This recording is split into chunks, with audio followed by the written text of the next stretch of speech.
live. Check 1, 2. This is my voice. This is the option screen.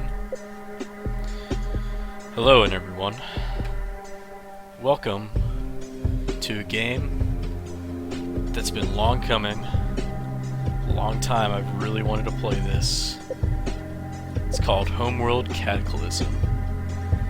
Ladies and gentlemen, this is the game that divides the entire Homeworld community. It's so controversial that people either really love it or really hate it. That's how controversial it is. And I'm gonna play it, because personally I enjoyed it. This was my childhood, when I was about 9 years old. So why don't we get to it?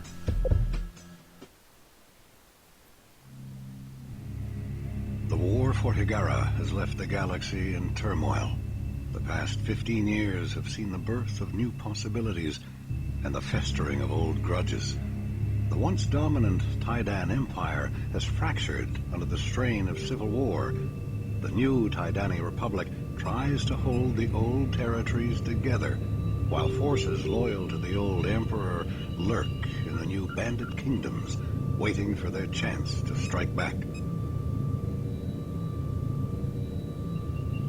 While the Taidani struggle between past and future, the Kushan people have established themselves on Hiigara, building new cities, repairing the damage done by the final battle for their home world.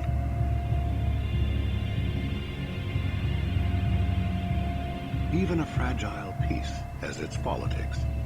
The Kith Council has been re-established, and the future of Hiigara is now debated amongst the gathered Kith'sa. Even amongst equals, there are power struggles. The mothership still orbits high above Hiigara. Pressed into the role of shipyard, she now builds new carriers to the specifications of each individual Kith.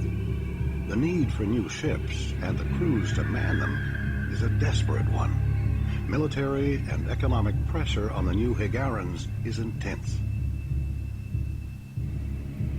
Resources and technology are at the command of the Council. Kith, with little or no political power, have been forced to purchase technology from the Bentusi and other races. Hiigaran ships of exotic design now seek their fortune amongst the stars.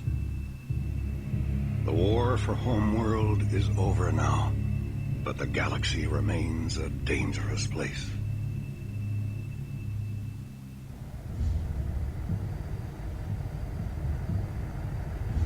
Coming in on Vector 247.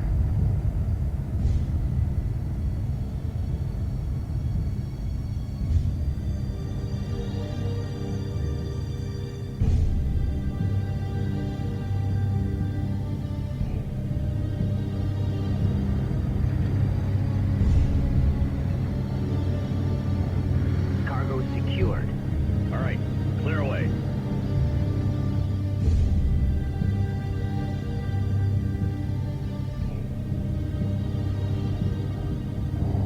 Sector 12 empty. Moving on.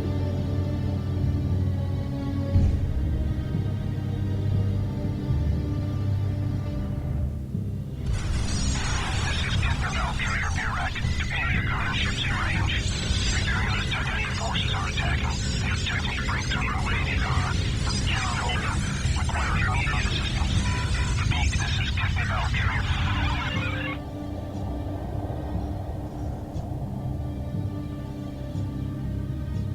This is Somta Fleet Command to all ships. Prepare for emergency hyperspace. Set course for the home world.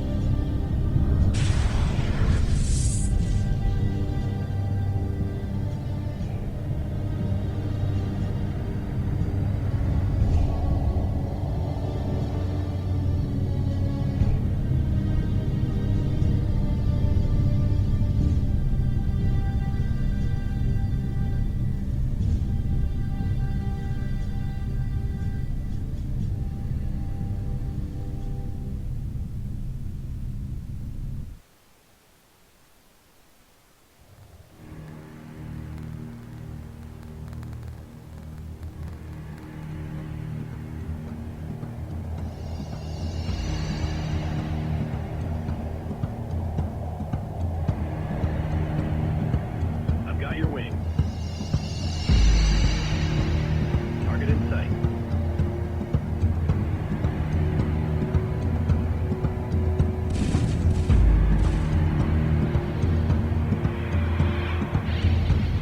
Stabilizer control.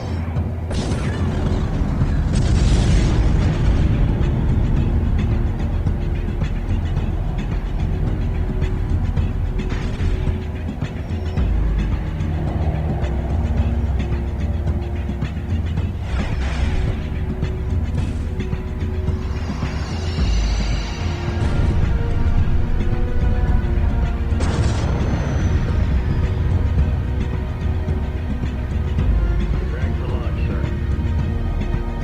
I got it. Power down to 40%, sir. Powering up weapon. Sure, got something ready.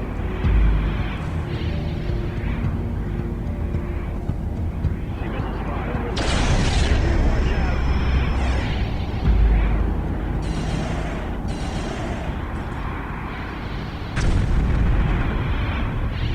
Target site explosion and fire.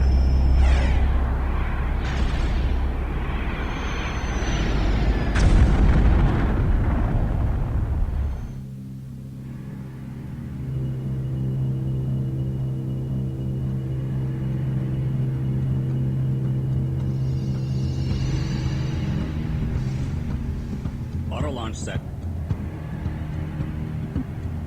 Tactical officer online. Full power to sensors, analyzing combat data now. Command, we need to find out where we can do the most good. Understood, Tactical. Attention carrier Virak. This is Kith Somtom mining vessel Kunlan. We have arrived in sector 112 and request targeting data. Good to have you, Kunlan. We've got a strike fleet needing cover in Sector 109. Can you assist? We'll send everything we've got, but be advised, we are a mining vessel.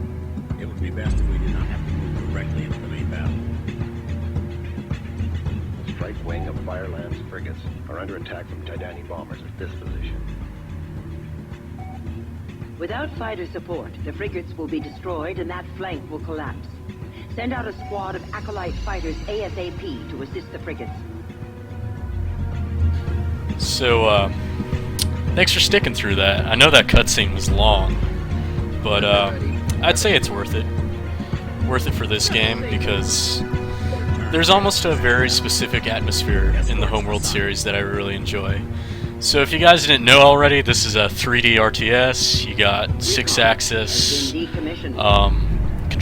camera controls. You can zoom in and zoom out with the mouse wheel. Yeah, I know, it's pretty cool. You get some pretty sweet zooms going for that.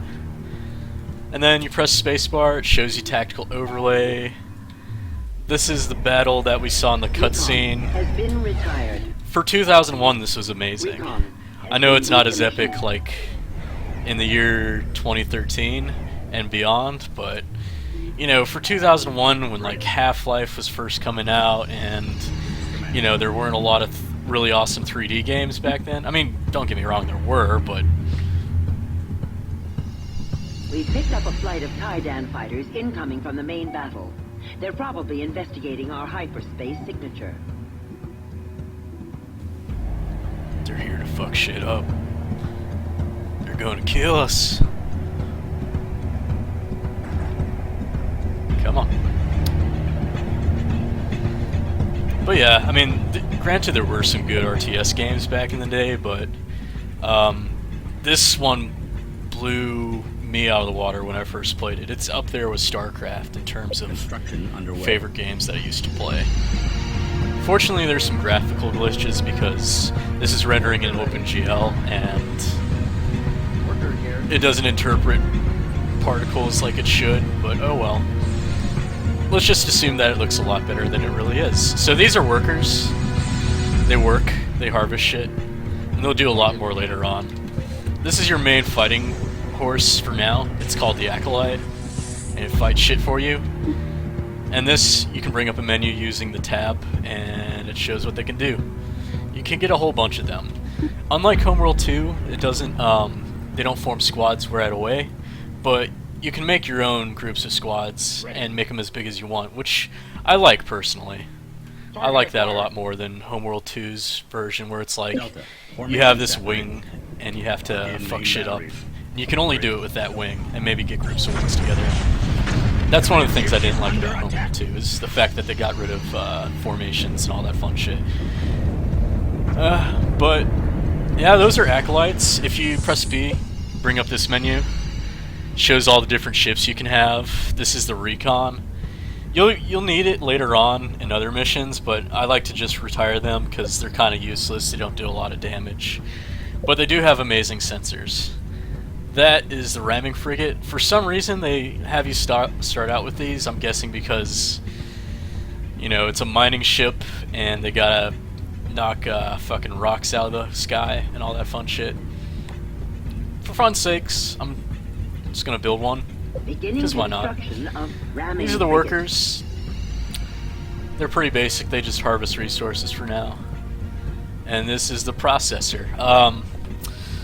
Some people like these guys. I love this guy because later on it can heal ships as it goes through and all that fun stuff. And it also helps gather resources and all that fun shit. But you don't really need them per se. You just need them to, in like multiplayer missions when you don't want to move the command ship. Oh, and this is the command ship you start out with. A giant space turd. The green is the lettuce that you pooped out. And brown is, you know, poo. Well, yeah. Anyway, this command ship, it's pretty badass. It's got a lot of health and a lot of guns, and they do a lot of damage. One of the strategies people like to do in the single-player aspect of this game is they love to just beast mode with their command ship and then heal it later on. I'm not that experienced with that format, that way of doing things, so I probably might not end up doing that. But you'll see it later on, like in the later missions. So let's talk a little bit about the Homeworld franchise. Homeworld 1 came out in '99. This game came out 2 years later in 2000. Interestingly enough, development for this game was... Ooh, whoops. Gotta fix that. I'll edit that out. As I was saying, development for this game was outsourced to another studio called Barking Dog. I believe they became THQ Montreal or some shit like that. I know they were a Canadian-based studio, and they were outsourced to them, the franchise that is. And then, for some reason, you haven't really heard much from the studio other than, like, a few titles after that. Of course, I might be wrong on some of this. I'm just going off of memory for now, but... So, interestingly enough, a lot of people don't consider this game canon when they think of Homeworld. They just consider this just the fucking game with the scary ships, and we'll talk about scary ships. But I tend to have different opinions about this game. I think that this is like the best game in the franchise. That's my opinion. Obviously, you can argue with it, and it won't change. But this is the very first Homeworld game that I picked up when I was younger, and it was the first time I ever was exposed to any kind of 3D RTS. And I enjoyed that. I enjoyed this game as a result of that. Alright, I'm just bringing up random modules. One of the cool things that I can do for the sake of time is speed it up, and this whole recon acolyte will fuck shit up really fast. You'll notice there's little purple stars on one of the fighters. Oh, and we'll go into cutscene. We've done it. By taking pressure off Kith Nabal's flank force, we've helped hold the line. Attention, Kunlan. The first Imperialist attack wiped out our sensor grid. We need you to scout enemy positions with your recon ships. We are planning a counterattack. So you'll notice one of the cool things is your acolytes get Veneracy, and they get more... Roger, Command. Looks like they get more damage, and they're a little faster. And I think that's pretty cool, but also kind of weird that they get it so Receiving you quickly. loud and clear. I'm gonna move this guy all the way over here. We're moving out right now. That's another thing I like about this franchise, or this game in particular, over the other ones. Returning to hangar. Each of the Bridge. Roger, command. each of the ships has a different voice actor, and it gives each of the different ships like a personality, which I really like. You don't see a lot of the Homeworld games doing that. Receiving. So it says to go scout out, On your and way. I'm gonna go do that because Roger, you'll find out there's more stuff there. Originally, On your way to coordinates they recommend getting like a recon to go do that stuff, but I don't know. Roger, command. I'm not really constrained by time in this version of the game. I can just speed things with slash key with a line in it. So let's have a look at what we got. We have picked up a convoy of enemy resources with escorts in this area. They must be resupplying the Imperialist attack fleet. Engage and destroy them.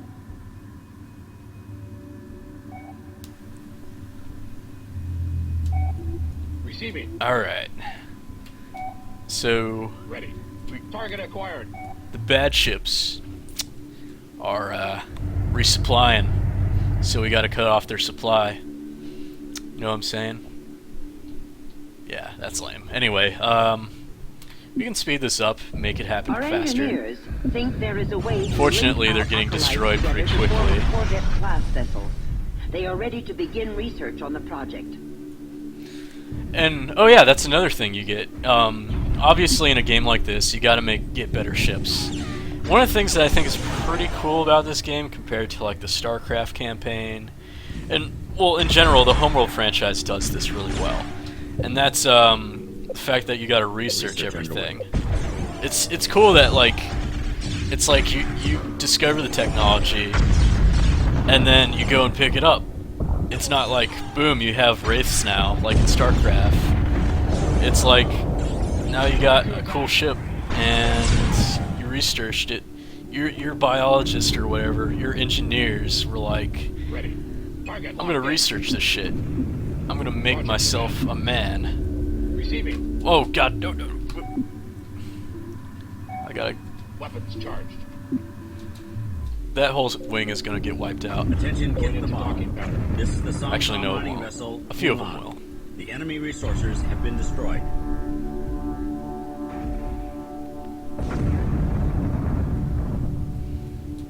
Alright, now that happened, we gotta draw our... Oh my god, what's going on here?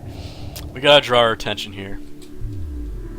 Bridge. And I promise I'll do that less, because I'm sure some of you are slightly annoyed by like random outbursts. It's very PewDiePie of me to do stuff like that. Warning, the proximity sensor net is under attack in Sector 110. If the net fails, the Taidan force can run their entire fleet through the hole. We must defend the net immediately. You would think in outer space they would have a much bigger net than that, like maybe from there to fucking everywhere, but for some reason they don't. But anyway, you got to go and attack the things. Unfortunately, these guys don't like to stay in formation, so we'll form a claw. Formation set. That's my favorite because it's very like, I'm gonna grab you and mess you up kind of formation. Research completed. ACV is now available for construction. So as you'll see in a few minutes, I'm not gonna do it now because obviously these guys are gonna save the net, but you'll get possibly the laziest but most intuitive upgrade ever. This guy, but twice. You literally make an acolyte sandwich. A delicious, Beginning tasty construction. acolyte sandwich with your ships. Roger, command. And obviously, let's see, how are these guys doing? These are interceptors from the original Homeworld game. This game borrows a lot of assets. In fact, almost all the ship models from the original Homeworld are in this game. So you'll notice a lot of familiar ships if you played the first one. But yeah, there's that. I can speed it up if I want to. This is proximity sensor. Kind of shitty looking if you ask me. It looks kind of like a space starfish. And those are the frigates you save. They're messing up some carrier, which is not... Oh, whoops. I don't want you to do that. Moving to attack. They're messing up that carrier that, it's doing nothing to retaliate except shoot balls at them. And there I go again, I'm making more mistakes. I gotta make sure not to press the home key. And there's the main battle, still going on. Shit's still happening. This is command. Command. Where are my workers? This is command. They're there. Our forces have taken the upper hand. The Imperials are pulling back. One of their damaged cruisers is in this area. Track it down and make sure it never threatens Higara again.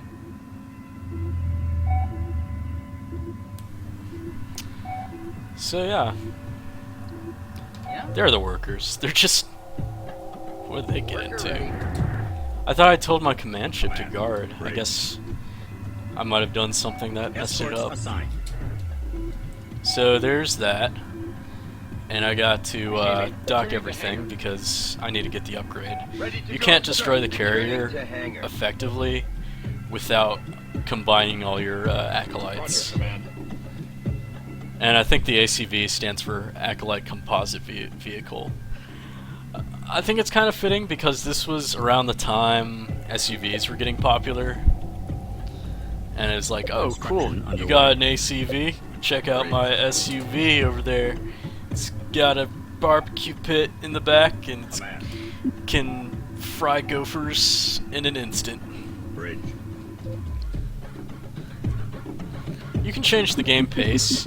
One of the cool things is you can make it butt slow and blazingly fast. Alright, so we got... I'll just make a recon for... Beginning construction. For recon's sake. Roger. And in case you didn't notice, whenever they're in formation like that, it's called parade, and they tend to bunch up together when that happens. I'm gonna make a wall. Wall's a very defensive formation, and it looks cool because it's just like you can't pass. It's a big wall, and I gotta stop that carrier. Underway, 2 coordinates now. Coordinates locked in. And I will stop you. Moving to attack. Claw. Formation set. Why did it do that? I wanted a wall. Wall. Formation set. You can't stop this wall. The cruiser has been eliminated. Objective completed. Going into docking pattern. So that's the game. It's pretty fun. I'm gonna, for the next mission, Command. one of the cool things you can do is, in most missions, Ready to go. is like mine all the resources on the map. It's kind of the same as the original Homeworld, but I guess that's always happened, which is pretty cool. So I'm gonna go end up doing that, and I hope you guys enjoyed this. I certainly have been looking forward to doing this for a long time, and I will see you guys next time.